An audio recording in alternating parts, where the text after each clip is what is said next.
আসসালামু আলাইকুম। সবাই আলহামদুলিল্লাহ ভালো আছেন। আমার মনটা একটু বিক্ষিপ্ত। আব্বা হসপিটালে আছেন প্রায় 7-8 দিন ধরে। উনি খুব ক্রিটিক্যাল পজিশনে আছেন। আব্বার জন্য সবার কাছে দোয়া চাইতেছি, আল্লাহ যেন আব্বার উপরে রহম করেন, ওনার কষ্টকে লাঘব করেন। আমাদের পরিবারের সবাই মানে ওইটা নিয়ে একটা টেন্স। ছোট ভাই হাসপাতালে, বোন আম্মার কাছে আছে, আমি একটু পরে যাব হসপিটালে। এরপরেও তো জীবন থেমে থাকে না, জীবন নিয়েই চলতে হয়। তো তারপরেও দেখা গেছে যে মানে আমরা অনেক কিছু এড়াইতে পারি না। তো ওই হিসাবে একটু আগে একজন আমাকে একটা কমেন্টে জানাইলো যে মানে যেহেতু রাজনীতি আমার একটা শখের বিষয়, হিসেবে জিজ্ঞেস করলো যে এনসিপির কী অবস্থা, এনসিপিকে নিয়ে তো সবাই খুব আশাবাদী ছিলেন। আমি বললাম যে আমি কখনোই এনসিপিকে নিয়ে আশাবাদী ছিলাম না।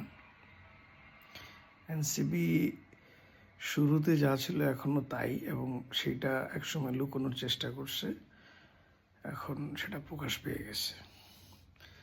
তো এনসিপির চরিত্রই এটা, এবং এইভাবেই ছিল, এইভাবেই তার তৈরি করছে। এবং একজন জামাত নেতা যেটা বললেন একটু রূঢ়ভাবে বলছেন, বাট দ্যাটস দ্য ফ্যাক্ট। কি বলছেন, এনসিপি যখন একটু একটু অনেকটা অভিনয় সুরে বা অথবা তার নিজের কদরকে বাড়ানোর জন্যে, রাজনৈতিকভাবে তার দরকে একটু আপ করার জন্যে কখনো বিএনপির সমালোচনা করে, কখনো জামাতের সমালোচনা করে, আর আওয়ামী লীগকে তো সে পাত্তাই দেয় না। এগুলো সব বার্গেনিং কথাবার্তা। তো ওই জামাত নেতা বলছে যে যখন জামাতের সমালোচনা করছে, জন্ম নিয়েই বাপের সমালোচনা কইরো না। মানে কি, জামাত এনসিপির বাপ, এবং আমরা এটাই জানতাম। অনেকে জেনেও না জানার ভান করছে, এবং অনেকে যারা বলতো যে না এনসিপি রাজনীতি সংস্কার করবে, নতুন বন্দোবস্ত আনবে, তরুণদের দল, বিপ্লবী, অভ্যুত্থানকারী, তো তারা আসলে বাজে বাজে না, মানে ইনোসেন্ট, মাসুম।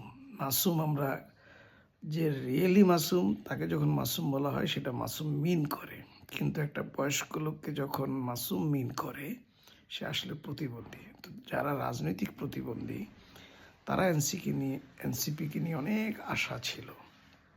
যারা রাজনৈতিকভাবে মাসুম তারা এনসিপিকে সংস্কারক, অভ্যুত্থানকারী অনেক কিছু ভাবছে। তা আমরা কখনোই ভাবি নাই, এখনো ভাবছি না। ভালো থাকেন সবাই, টুপি দেখে কনফিউজড হয়েন না।